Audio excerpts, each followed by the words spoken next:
Tôm mà cứ hấp với luộc quanh đi quẩn lại thì cũng đến lúc ngán. Hôm nay làm món tôm sốt mù tạt xanh, cay thơm, ăn là tỉnh cả người. Chuẩn bị khoảng 500 g tôm tươi, chọn loại tôm còn chắc thịt, vỏ sáng và đầu dính chặt vào thân để món ăn đạt độ ngon nhất. Tôm rửa sạch, cắt dầu, bỏ chỉ lưng rồi để ráo nước.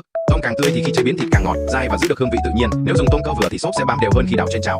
Trước khi ướp, thấm khô bề mặt tôm bằng khăn giấy để không bị ra nhiều nước khi nấu. Bây giờ chuyển qua pha sốt, công thức tôi để trên màn hình, nhanh tay lưu lại. Bí quyết tạo nên vị cay thơm đặc trưng cho món này chính là mù tạt xanh do gia vị Tuấn Phương nhập khẩu và phân phối trực tiếp. Trộn thêm 1 đến 2 thìa canh bột bắp, xóc đều để bột áo mỏng quanh tôm, khi chiên sẽ săn hơn, sốt bám đậm vị hơn.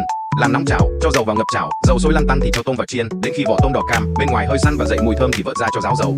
Phi thơm hành tỏi, đổ tôm đã chiên vào, đảo cho ngấm, sau đó dưới sốt đã pha vào, nhanh tay đảo đều, đợi sốt keo lại thì tắt bếp. Tôm sau khi áo sốt sẽ có lớp vỏ bóng đẹp, thịt bên trong ngọt dai, bên ngoài cay thơm nhẹ, ăn rất bắt vị. Vị mù tạt xanh nồng rõ nhưng không bị gắt, giúp món tôm dậy mùi hơn, đỡ ngấy hơn và càng ăn càng cuốn. Bí quyết nằm ở tuyết mù tạt xanh. Hiện nay gia vị Tuấn Phương đang nhập khẩu trực tiếp và phân phối dòng sản phẩm này. Sản phẩm có 2 phân loại vỏ vàng và vỏ xanh cho các bác lựa chọn. Chủ quán, đại lý, chợ đầu mối nhanh tay đặt hàng kèo hết.